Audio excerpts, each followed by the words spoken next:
Hi అండి. Welcome to my YouTube channel. ఈరోజు నేను ఫస్ట్ టైం గుత్తి వంకాయ కర్రీని ట్రై చేశాను. కర్రీ అయితే చాలా టేస్టీగా వచ్చింది. ఈ కర్రీ ప్రాసెస్ అంతా నేను ఈ వీడియోలో చూపిస్తాను. మీరు కూడా చూసేయండి.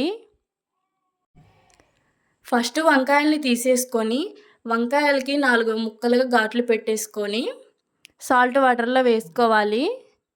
వంకాయల్ని సాల్ట్ వాటర్లో వేసుకోకపోతే వంకాయలు అనేవి కలర్ చేంజ్ అవుతాయి కాబట్టి వంకాయల్ని సాల్ట్ వాటర్లో వేసుకోవాలి. ఈ విధంగా వంకాయలన్నిటికి ఘాట్లు పెట్టేసుకొని సాల్ట్ వాటర్లో వేసి పక్కన పెట్టుకోండి. వంకాయలోకి మసాలా ప్రిపేర్ చేసుకోవాలి. ఇప్పుడు స్టవ్ ఆన్ చేసి కడాయి పెట్టేసుకొని కడాయిలో 5 టేబుల్ స్పూన్ పల్లీలు వేసి దోరగా ఫ్రై చేసుకోవాలి. అందులోనే 2 టేబుల్ స్పూన్ ధనియాలు వేసి ధనియాలను కూడా మంచిగా ఫ్రై చేసుకోవాలి. ఇవి రెండు మంచిగా ఫ్రై అయిన తర్వాత స్టవ్ ఆఫ్ చేసి చల్లారనివ్వాలి. ధనియాలు పల్లీలు చల్లారిన తర్వాత ఒక మిక్సీ జార్ తీసుకొని అందులో వేసుకోవాలి.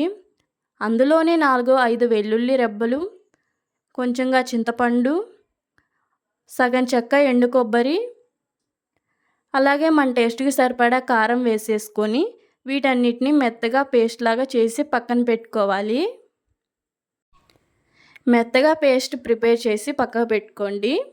తర్వాత స్టవ్ ఆన్ చేసి కడాయి పెట్టుకొని అందులోనే ఆయిల్ వేసేసి ఆయిల్ హీట్ అయిన తర్వాత మనం ముందుగా కట్ చేసి పెట్టుకున్న వంకాయల్ని ఇందులో వేసేసి వంకాయల్ని దోరగా మగ్గించుకోవాలి. వంకాయల్ని దోరగా మగ్గించుకోవాలి. మీడియం ఫ్లేమ్లో పెట్టేసుకొని వంకాయల్ని మంచిగా ఆయిల్లో ఫ్రై చేసుకొని ఫ్రై అయిన తర్వాత వేరే ఒక ప్లేట్లో తీసి పక్కకు పెట్టుకోవాలి. వంకాయల్ని వేరే ఒక ప్లేట్లో తీసి పక్కకు పెట్టుకున్న తర్వాత అదే ఆయిల్లో సన్నగా కట్ చేసి పెట్టుకున్న ఉల్లిపాయ ముక్కలు, కొంచెంగా కరివేపాకు, కొంచెంగా జీలకర్ర వేసి ఉల్లిపాయల్ని రంగు మారేలాగా ఫ్రై చేసుకోవాలి.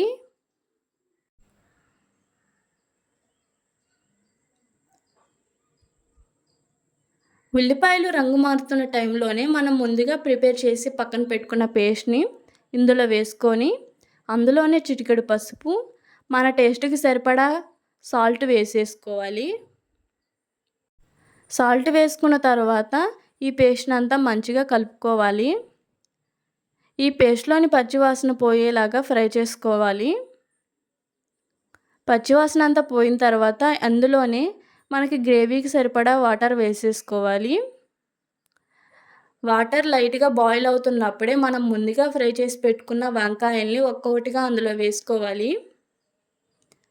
వంకాయలన్నీ అందులో వేసుకున్న తర్వాత మీడియం ఫ్లేమ్ పెట్టేసి మూత పెట్టేసుకొని మగ్గనివ్వాలి. ఈ గ్రేవీ చిక్కగా అయ్యేలాగా మనం బాయిల్ చేసుకోవాలి.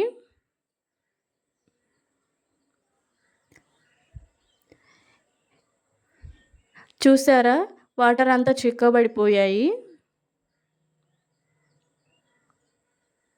ఈ స్టేజ్లో స్టవ్ ఆఫ్ చేసేస్తే మనకి వంకాయ కర్రీ అనేది రెడీ అయినట్లే.